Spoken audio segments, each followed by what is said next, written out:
So at the time when they were making live-action movies out of any dumb old cartoon, yeah, I know, as opposed to today, George of the Jungle was the one that everyone thought was gonna be the biggest flop. And who can blame them? It's not like there was a ton to go off of with the original cartoon.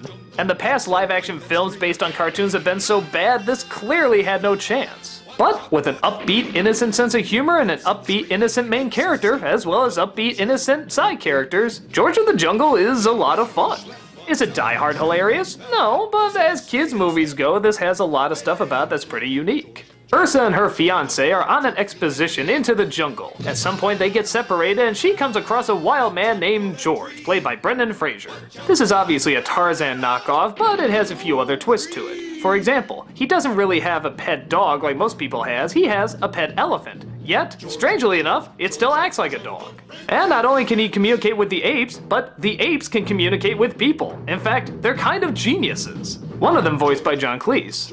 Ursa wants to show George the human world, and George wants to show Ursa the ape world, and we find out that the fiancé is actually a bad guy and he has this evil plan, and oh, it doesn't matter. And I don't mean that in an insulting way, I mean that in the way that literally the film doesn't care much either. The narrator keeps interrupting that it's all fake, it's all a film, and it's here for jokes, and yeah, it sort of works that way and it works well.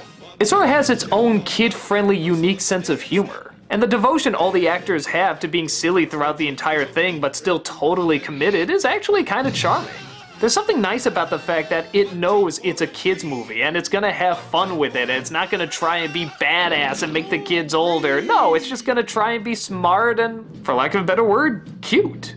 It is a cute movie, and I think a lot of people forget that you can do cute movies okay. Not everything has to have a ton of references or swear words or really harsh action or these dark backstories. You know what? Sometimes you can just have a fun, dumb comedy that can actually be smart in its dumbness.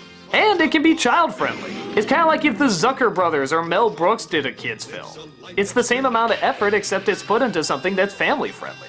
Now, as I said before, not every joke works. In fact, there's a lot that really die and don't go anywhere, and you sort of say to yourself, yeah, you could have cut that. But shortly after, you see about 5 other jokes that do work, and you kind of forget about them. And the actors, as well as the narrator, are so good at carrying you from one joke to another that it just feels like fun. You don't want to rate every joke or judge the story or the pacing or anything, you just kind of sit back and enjoy it. And that's the kind of experience I had. I don't think it's a big staple for comedy or anything, but for a movie that clearly should have been dead on arrival, it's actually very enjoyable. Kids love it, adults seem to like it, what's not to enjoy? I mean, aside from that catchy-ass theme song that'll never leave your head. Nah, screw it, I enjoy that too. George of the jungle, friend to you.